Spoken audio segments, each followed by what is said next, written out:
할렐루야. 같이 한번 해볼까요? 하나님의 이끄시는 방식. 예, 오늘은 이러한 제목을 가지고 창세기 13번째 시간을 갖도록 하겠습니다. 얼마 전에 종영한 드라마 중에 제가 참 눈여겨본 드라마가 있습니다. TVN에서 했던 졸업이라고 하는 드라마인데요. 뭐 이렇게 오늘날에 뭐 또 사교육 이런 것들에 또 관심도 있고 또 뭐 어떤 그러한 이슈가 되는 내용들이 있었기 때문에 이렇게 눈여겨서 봤는데 어떤 한 부분이 저의 어떤 뇌리를 강타한 부분이 있었습니다. 고등학교 국어 선생님, 문학 선생님 한 분이 남자분이 이러저러한 이유로 학교를 관두게 되고 대치동 학원가에 뛰어들었어요. 그래서 이제 학원 부원장 자리로 스카우트 돼가지고 첫 번째 무료 강의를 하는데 시작하자마자 여기 딱 원장님 딱 놓고 말이죠. 많은 수강생들 놓고 노래를 부릅니다. 어떤 노래를 불렀을까요? 아버지는 나귀 타고 장에 가시고 할머니는 건너 마을 아저씨 댁에. 그 다음에 뭐예요? 저는 그걸 듣고 금 나와라 와라 뚝딱 이걸 생각했는데 그게 아니더라고요. 뭐죠? 고추 먹고 맴맴. 그 다음 뭐예요? 달래 먹고 맴맴. 그죠? 예, 그거예요.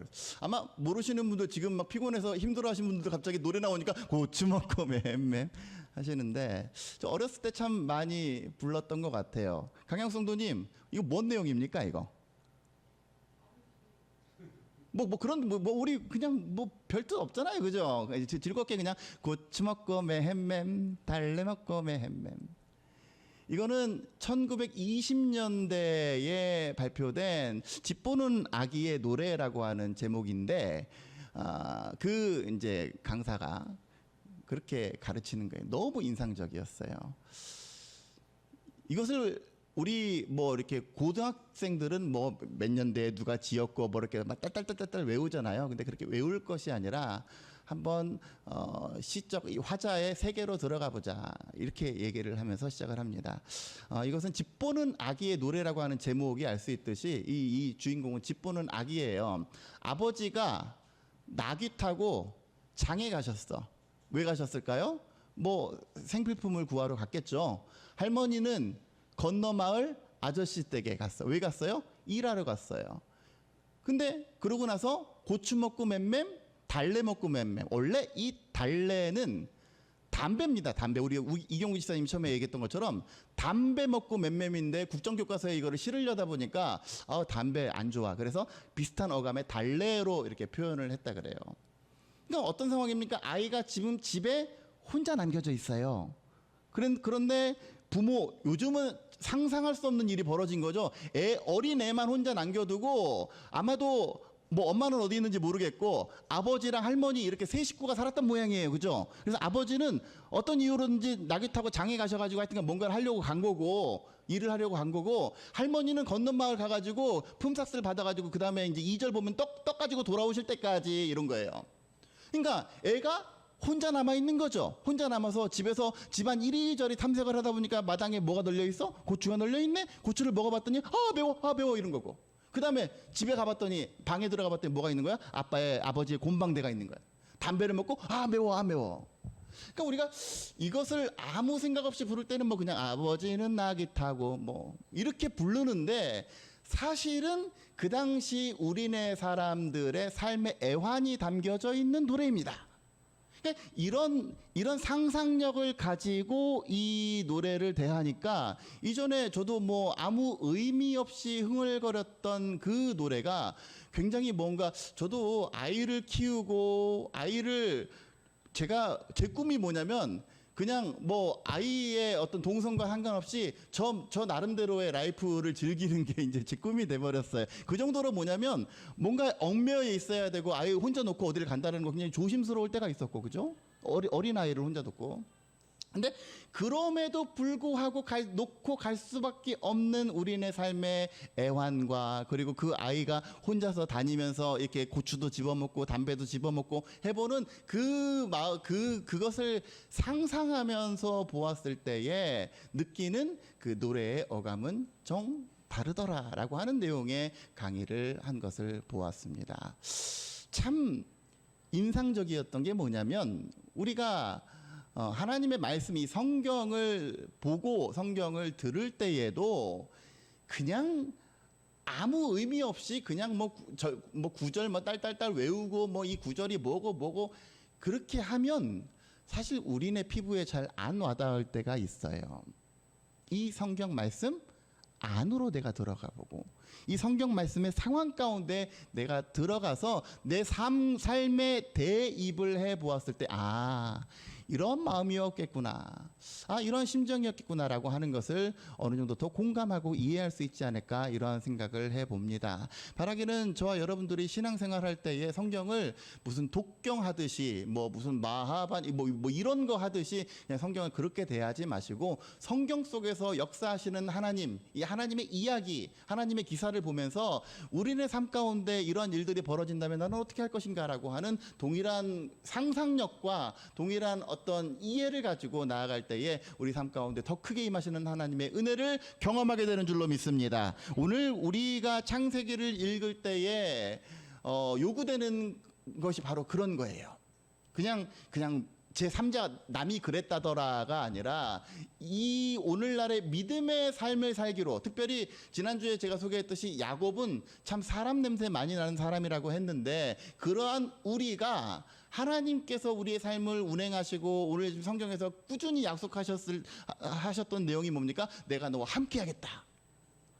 내가 하나님이 우리와 함께 하는 그 삶의 의미가 과연 무엇인지, 오늘 야곱 가운데 함께 하신 하나님이 어떠한 방식으로 일하셨는지 생각해 보면서 우리의 삶 가운데 동일하게 운행해 주시기를 바라는 마음으로 이 말씀을 상고하시기를 간절히 바랍니다. 우리 지난주에 28장까지 했죠. 28장까지 보았는데 그러고 도망갔어요. 야곱이 어디로 갔어요? 29장에 보니까 하란으로 갔어요. 29장 1절 보니까 동방 사람의 땅에 갔다. 하란 땅으로 간 거예요. 이제 더 이상 전 설명 안 합니다.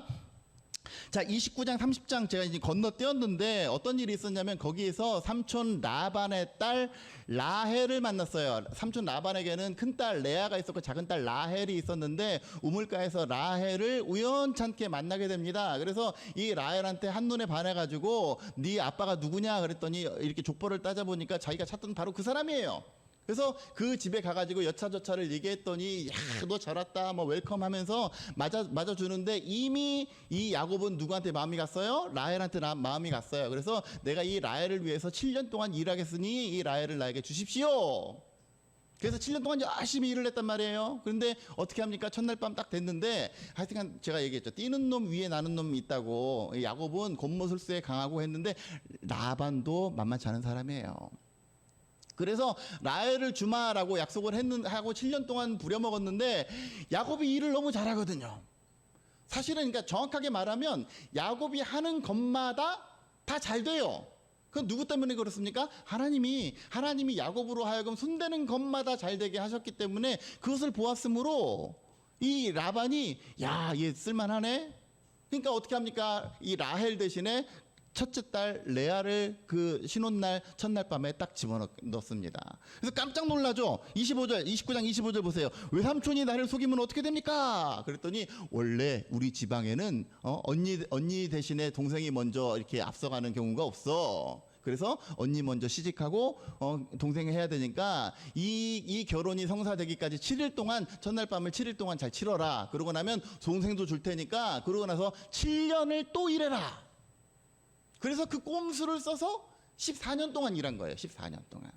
근데 14년 동안 일을 했는데 30절 20절 먼저 보세요. 야곱이 라헬을 위하여 7년 동안 라반을 섬겼으나 그를 사랑하는 까닭에 7년을 며칠같이 여겼더라. 30절 야곱이 또한 라헬에게로 들어갔고 그가 레아보다 라헬을 더 사랑하여 다시 7년 동안 라반을 섬겼더라. 졸지에 부인 둘이 되었는데 이제 여기서 주목할 건 레아입니다. 레아는 어떻게 보면 자기 의지가 아니라 결혼했고 그리고 상대방이 자기를 사랑하지도 않았어요. 근데 그럼에도 불구하고 지금 결혼한 몸이 되었지 않습니까? 그러니까 사랑을 받아야 되는데 사랑을 못 받으니까 이게 참 얼마나 거시기해요. 그래서 31절 여호와께서 레아가 사랑받지 못함을 보시고 그의 태를 여셨다.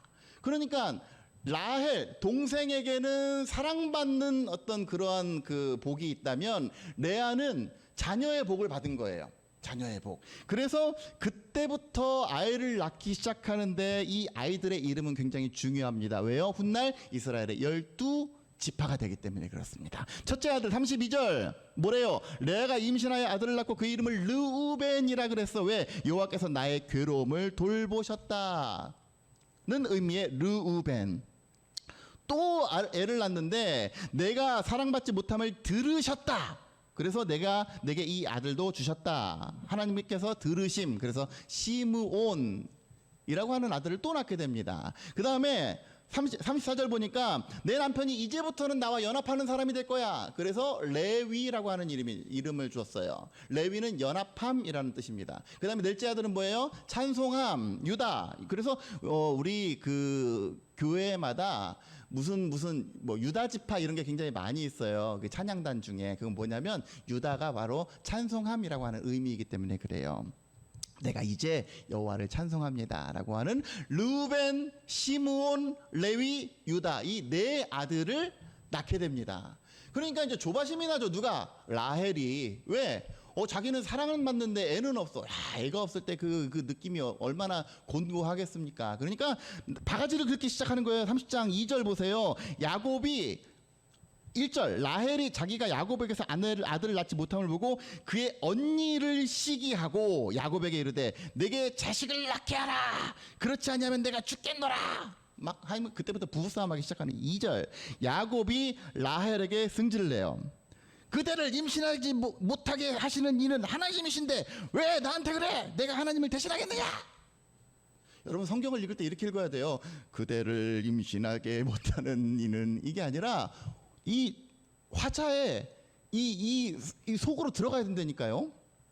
3절 그러면 라헬이 이르되 내 여종 빌하에게로 들어가라.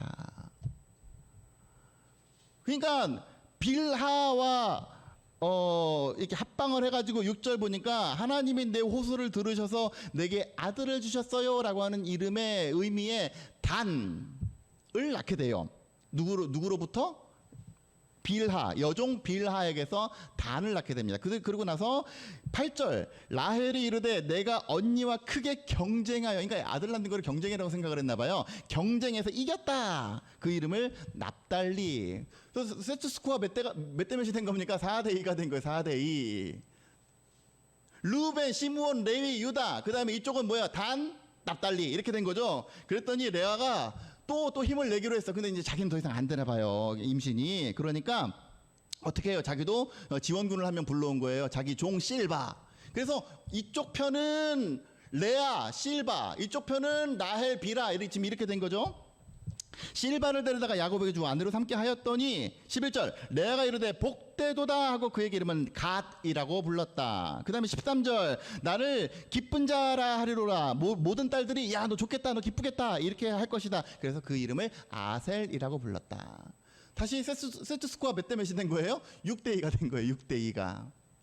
그러니까 이제 그 14절 보니까 그 르우벤이 합판체를 가지고 왔대요. 합판체. 합판체가 뭡니까? 일종의 페로몬 향수 같은 역할을 하는 그러한 게 바로 합판체입니다. 그랬는데 언니 아들의 합판체를 나한테 줘. 이렇게 얘기를 하고 이러저러한 일이 있었고 그 다음에 17절 하나님이 레아의 소원을 들으셨으므로 그가 임신하여 5째 아들을 야곱에게 낳았다. 너 언니 아들의 합판체를 나한테 주는 대신에 오늘 밤 합방할 수 있는 기회를 줄게 이렇게 해가지고 그때 낳은 아들이 뭐예요? 이스사갈. 하나님이 내게 그 값을 주셨다. 내가 합판체를 팔았는데 그 값으로 나한테 이스사갈을 주셨다.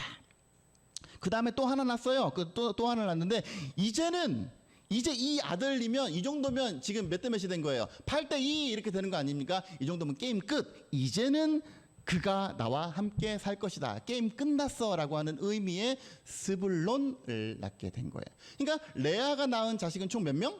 6명. 그 다음에 레아의 종 실바가 낳은 아들은 2명. 라헬이 낳은 아들은 몇 명? 빵명. 라헬의 여종 비라가 낳은 아들은 몇 명? 2명. 지금 이렇게 된 거죠. 그러니까 하나님이 어떻게 한 거예요? 22절 하나님이 라헬을 생각하셨다. 그래서 하나님이 그의 소원을 들으시고 그의 태를 여셨으므로 낳은 아들이 요셉인데, 내가 부끄러워 혼났는데 이제 드디어 내 부끄러움을 씻으셨다라고 하는 의미의 요셉을 낳은 거예요. 이 요셉을 낳기 전에 이 레아가 딸을 하나 더 낳았어요. 이 디나. 이것은 나중에 하겠습니다. 디나가 딸을 낳고. 그래서 요셉을 낳고 마지막에 이제 나중에 베냐민, 원래 이름은 베노니, 고통의 아들이라고 하는 의미의 베노니인데 야곱이 그 이름 바꿔버렸어요. 내 오른팔의 아들이라고 하는 의미의 베냐민으로 이름을 바꿨습니다. 그러니까 세트 스코어 몇 대 몇? 8대 4가 된 거죠. 그죠? 그래서 총 12명의 아들을 낳게 되었고, 이 12명이 장차 뭐가 된 거예요? 이스라엘의 12지파가 되는 거예요. 이름은 외우실 필요는 없지만 그래도 알아는 두시라고 제가 이렇게 간추려서 말씀을 드렸습니다. 거기까지가 이제 30장까지가 이렇게 12지파를 낳는, 12아들을 낳는 그러한 과정인데, 문제는 뭐냐면 지금 야곱이 몇 년 동안, 14년 동안 레아와 라헬을 위해서 14년 동안 지금 삼촌 라반에게 일을 했는데, 지금 수중에 보니까 뭐예요? 자기 수중에 있는 게 뭐가 없어요. 그래서 재물을 취하기 위해서 어떻게 합니까? 라반에게, 삼촌에게 딜을 합니다. 제가 지금 아무것도 없습니다. 저에게 이제부터 나를 부려먹기 위해서는 저에게 품삯을 주셔야 됩니다. 총 6년을 더 일을 합니다. 그래서 6년 동안 일하는 동안에 품삯을 주셔야 되는데 어떻게 해야 됩니까? 그래서 뭐 어떻게 했으면 좋겠어? 네가 불러봐. 그랬더니 이 야곱이 그렇게 얘기를 하는 거예요. 당신의 삼촌의 지금 양과 염소 중에서 그냥 민무니 양, 민무니 염소는 다 당신 거고, 약간이라도 얼룩덜룩하고 얼룩무늬, 점 있고 이런 거, 여기 성경에는 아롱진 것이라고 표현돼 있죠. 그런 게 있으면 그런 거를 좀 나를 주십시오. 이렇게 얘기를 한 거예요. 삼촌이 오케이, 기다려봐, 내가 세 가지고 줄게. 그래놓고 어떻게 하냐면, 이 삼촌도 호락호락한 사람이 아닙니다. 이 어떻게 하냐면 그 아들들 시켜가지고 야야야, 우리 양 염소 점고해 봐가지고 얼룩 있는 거 이런 거 전부 다 미리 다 빼놔. 미리 다 빼놓고 멀쩡한 애들만 이렇게 딱 추려놔. 거의 다 멀쩡한 거거든요. 다 멀쩡한 애들, 거의 다 멀쩡한 애들만, 야 곧 봐라, 야 네가 찾는 것들은 별로 없다.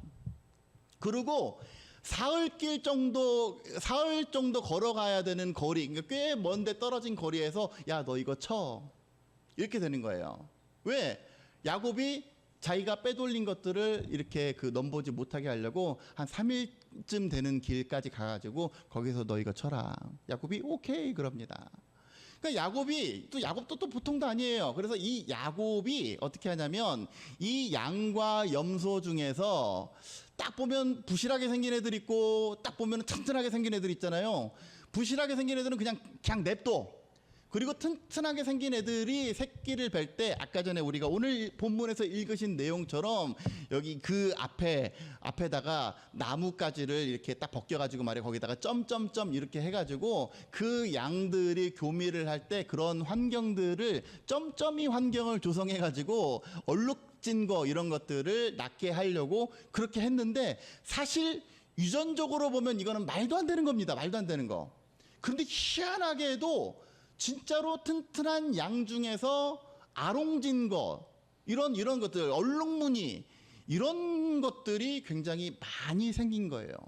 반대로 부실한 양들은 어떻게 되는 거예요? 그냥 민무늬. 이런 것들이 많다 보니까 점점 라반의 재산보다 야곱의 재산이 더 많아지는 거예요. 그래서 결국은 오늘 창세기 30장에서 43절 보세요. 이에 그 사람이 매우 번창하여 양떼와 노비와 낙타와 나귀가 많았더라. 창세기 28장에서 하나님께서 야곱에게 뭐라고 약속하셨습니까? 내가 너와 함께 하겠다. 그리고 너를 번성하게 하겠다. 하나님이 함께하는 사람은 이러한 번성함의 복을 누립니다. 하나님이 계획하신 사람은 이렇게 잘 되는 복, 물질의 복, 이러한 복을 누립니다. 라고 제가 설교를 하고 끝내려고 했는데 이건 좀 그런 식으로 설교할 수 있어요. 저는 왜 지금 한국 교회가 그동안에 발전해온 원동력 중에 하나가 예수 잘 믿으면 재물의 축복도 받고 번성하게 되고 부유하게 되고 뭐 그런단 말이죠. 그래서 저도 사실 30장 어제 지금 본문이 원래 43절에서 끝이 나지 않습니까? 그죠? 그래서 거기까지 묵상해보고 야곱이 참 하나님이 이 곤고한 야곱 가운데 복을 주셔서 이렇게 우양도 많아지고 말이죠. 자녀도 많아지고 이러한 번성함의 복과 은혜를 누렸나 보다. 심지어 주석가들 중에서도 이것은 하나님께서 주신 복과 은혜입니다라고 해서 이렇게 설명하는 사람들도 많이 있습니다. 그런데 그렇게 설명해버리면 한 가지 석연찮은 부분이 남아요. 뭐예요? 지금 이 과정이 재물을 축적하는 과정이 정상적이었다면 마치 그러니까 이삭이 거부가 되는 그러한 과정 가운데 그렇게 했다면 이것은 당연히 하나님께서 내려주신 복과 은혜가 맞습니다. 그런데 이건 뭐예요? 겉모술수 위에 속임수, 속임수 위에 사기, 사기 위에 또 사기. 이것의 결정체란 말이에요. 그래서 이거를 당연히 이것을 오늘 제가 이것은 하나님이 주신 복과 은혜입니다. 하나님이 함께 하셨기 때문에 받은 복입니다라고 해버리면 우리는 어떤 결론에 이를 수 있어요? 내 수단은 거시기 해도 세상 가운데 내 수단은 비록 겉모술수일지라도 내가 하나님을 잘 믿으면 하나님이 내게 복과 은혜를 주시고 우리 삶 가운데 재물을 풍부하게 주신다. 이런 결론에 밖에 안 이르게 되는 거예요. 이거 문제예요. 이거는. 최근에 지금 뭐 유명 유튜버 그 여자 유튜버 먹방하는 유튜버가 여러 가지 지금 뭐 그동안에 아픈 사연이 소개가 되면서 그것을 가지고 협박하는 그런 뭐죠 무슨 레카 유튜브 뭐죠 레카 연합인가 뭔가 그 사람들의 어떤 그 변증도 궤변들을 기사화하는 그런 내용들을 보면서 그 밑에 사람들이 댓글이 그렇게 달렸습니다. 참 세상 참 너무하다. 근면하고 성실하게 사는 사람이 잘 되는 뉴스가 보여야 되는데 어떻게 저런 인간 말종 같은 사람들이 오히려 유튜브로 돈 벌고 말이죠. 떵떵거리고 외제차 굴리고 이건 도대체 세상에 잘못돼도 한참 잘못된 것 같다. 남 협박해가지고 막 돈 벌고 이런 세상이 이거 참 너무한 세상 아닌가. 여러분 그렇지 않습니까? 우리가 근면하고 성실하고 정직하고 하나님 앞에 올바르게 살고 그래서 하나님이 주시는 복과 은혜를 누리는 것 이건 나쁘지 않아요. 근데 이 오늘 지금 야곱의 이야기를 아무리 좋게 포장을 해도 사기 위에 또 사기야. 뒤통수 뒤에 또 뒤통수예요. 100번 양보를 해도. 근데 이런 방식으로 돈을 벌었는데 이것이 하나님의 복과 은혜다라고 하기엔 이거는 목회자의 양심으로 저는 이렇게 설교를 할 수가 없습니다. 그래서 제가 너무 고민을 하다가 성경을 저는 이거 가지고 일주일 내내 씨름하면서 내가 이거를 도대체 어떻게 풀어야 되지? 어제 우리 와이프한테도 그랬어요. 아내한테도 이번 주 설교 참 너무 어렵다. 이걸 가지고 내가 어떻게 풀어야 돼? 그래서 어제 제가 천안에 답사 갔다 왔다 그랬죠? 답사 갔다 물놀이 하고 나니까 사람이 노곤노곤해지고 너무 해롱해롱해지고 하는데 도저히 안 되겠다 싶어가지고 교회 다시 왔어요. 교회 다시 와가지고 본문도 다시 정하고 더 확장하고 그리고 제목도 다시 바꾸고 내용을 아예 바꿨어요. 그 내용 이게 왜 그랬는지 31장 보세요. 31장 야곱이 라반의 아들들이 하는 말을 들은즉 야곱이 우리 아버지의 소유를 다 빼앗고 우리 아버지의 소유로 말미암아 이 모든 재물을 모았다 하는지라. 그래서 야곱이 라반의 안색을 본즉 자기에게 대하여 전과 같지 아니하더라. 관계성이 틀어진 거죠. 뭐 때문에? 재물 때문에. 하나님께서 그 재물을 어쨌든 간에 풍성하게 해주셨는데 이 풍성하게 된 재물 때문에 오히려 관계가 틀어진 거예요. 그 관계가 틀어진 것 때문에 지금 하나님께서 뭐라고 말씀하십니까? 여호와께서 야곱에게 이르시되 내 조상의 땅 내 족속에게로 돌아가라. 저는 오늘 본문의 키워드가 여기 있다고 생각을 합니다.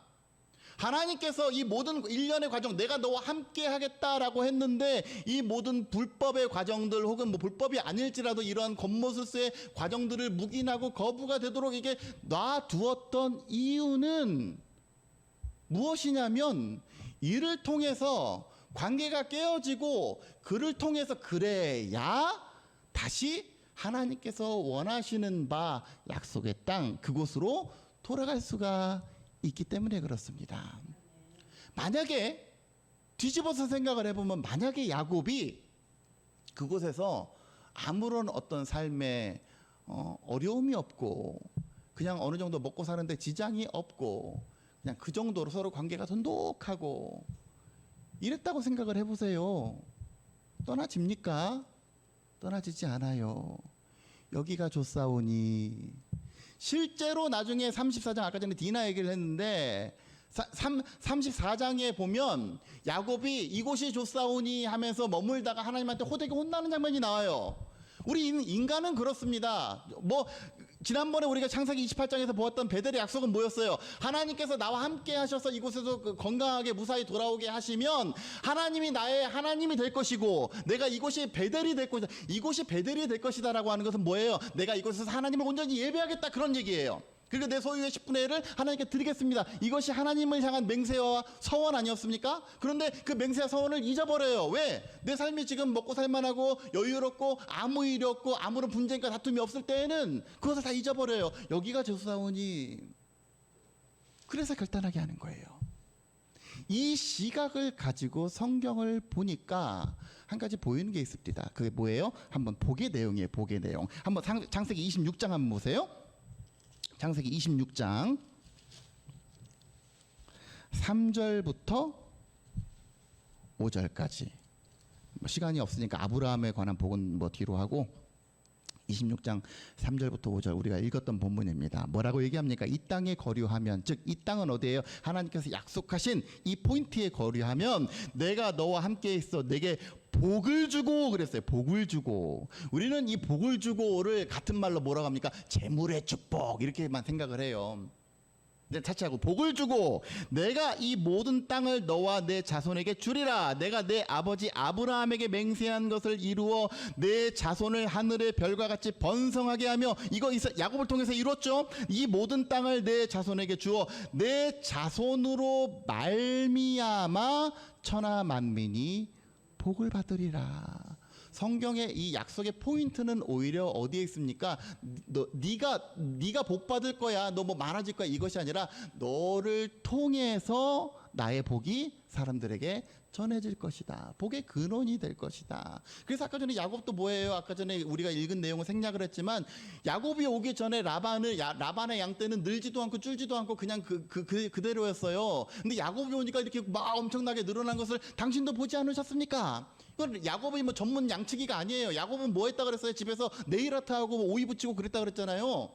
그럼에도 불구하고 풍성해진 이유는 뭐예요? 하나님이 야곱의 삶을 복주어서 야곱을 통해서 그 복이 주변 사람들에게 흘러가게 하는 거예요. 그 모든 것들을 다 이루신 거예요. 그러면 12절, 이삭이 그 땅에서 농사하여 그 해에 100배나 얻었고, 그래서 이 100배나 얻었고 그리고 아까 전에 복을 주어, 이것을 사람들은 동일시 여깁니다. 그래서 우리가 오늘날에도 하나님 내게 복을 주십시오 그럼 무조건 재물 이렇게 생각을 해요.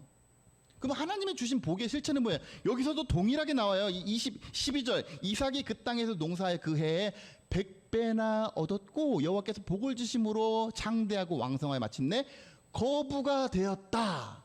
여기까지만 끝나면, 여기에서 끝나면 이것은 하나님의 분명한 복이 맞는데 중요한 건 뭐예요? 그 다음에 14절, 양과 소가 떼를 이루고 종이 심히 많음으로 블레셋 사람이 그를 시기하여. 하나님이 이삭을 사랑하시는데 왜 블레셋 사람이 시기하도록 냅뒀을까요? 그 이유는 뭐예요? 시기하여. 그래서 내려진 결론이 뭡니까? 이삭이 어디로 간 거예요? 다시 하나님의 약속한 약속의 포인트로 간 거예요. 어디예요? 브엘세바로 갔잖아요.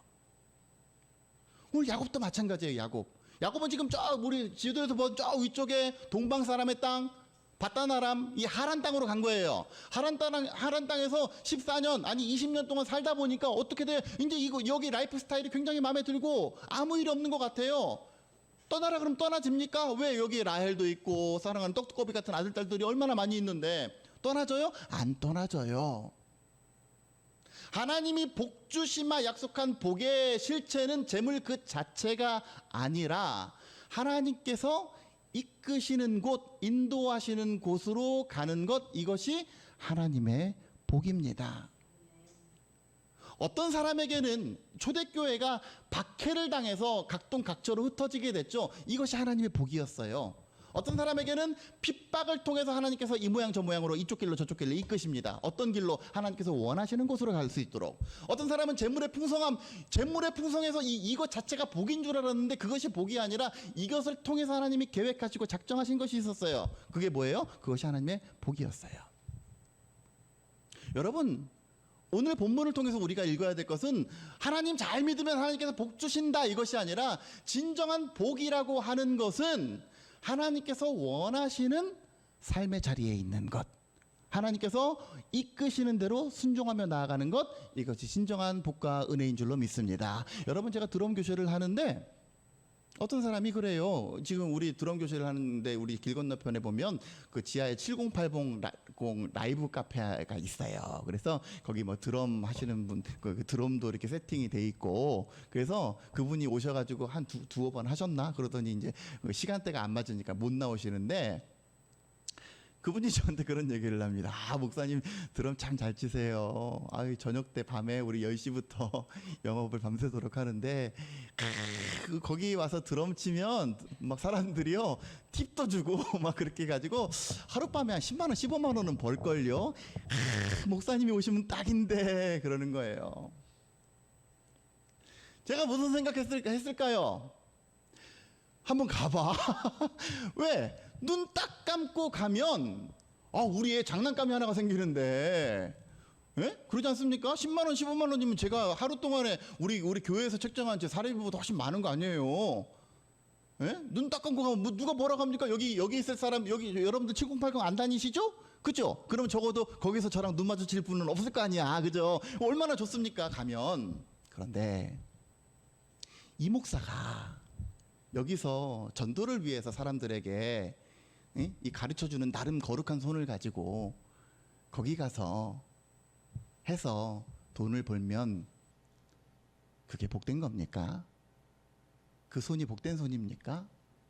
왜 그래요? 똑같은 연주인데 상관없는데 그게 복되지 못한 이유는 뭐냐면 목사가 목사로서 있어야 할 자리가 아니기 때문에 그래요.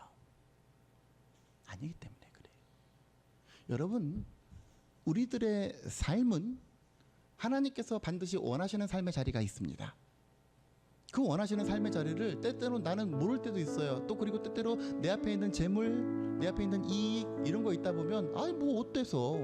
여러분, 뭐 제가 밤에 소위 말하는 밤무대 좀 뛰면 어때요? 가지고 있는 내가 가지고 있는 재능이 있는데 이걸로 내가 헌금도 할 수 있는데 뭐 예를 들어서 밤새 10만 원 벌어가지고 내가 11조 하면 교회도 좋은 거 아니야?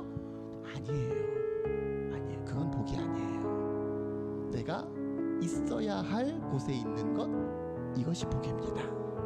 하나님께서 야곱을 번성하게 하신 이유는 그 번성 그 자체가 아니라 그를 통해서 갈등이 있고 그 갈등 때문에 결국은 하나님께서 언약하셨고 하나님께서 계획하셨던 약속의 땅으로 다시금 돌아가게 하기 위해서 일어나 베델로 돌아가라. 약속의 땅으로 가게 하기 위해서 복된 자의 삶의 자리에 머무르게 하기 위해서 그를 부강하게 하셨습니다. 이러면 이해가 되죠? 그러니까 하나님은 그를 삶의 자리로 다시 원하시는 삶의 자리로 돌이키기 위해서 야곱의 약점이 뭐였습니까? 곤모술수 이런 것마저도 하나님의 선한 길로 이끄신 도구로 사용하신 거예요. 로마서 8장 28절 뭐라고 얘기합니까? 하나님을 사랑하는 자 곧 그의 뜻대로 부르심을 입은 자들에게는, 같이 해볼까요? 모든 것이 합력하여 선을 이루느니라. 우리의 삶 가운데 연약함마저도 하나님의 계획 가운데 이끌어 주시는 그 하나님의 이끄시는 방식을 우리가 잘 이해해서 하나님 내게 재물의 축복을 주십시오, 뭐 건강의 축복을 주십시오, 단순히 이거 말고 내가 복된 자의 삶으로 있어야 될 곳, 마땅히 있어야 될 삶의 자리로 우리를 이끌어 달라고 하나님 앞에 기도로 나아가시는 저와 여러분들이 되게 될 때에 때로는 풍성함으로 또 때로는 부족함 가운데서도 이 모양 저 모양 이끄시는 하나님의 손길을 발견하게 되는 줄로 믿습니다. 이러한 믿음의 눈으로 우리 하나님과 동행하면서, 하나님이 나와 함께 하시마 약속했기 때문에 나도 하나님과 동행하기로 결단하고 나아가는 저와 여러분들의 삶이 되어지시기를 주의 이름으로 간절히 축원합니다.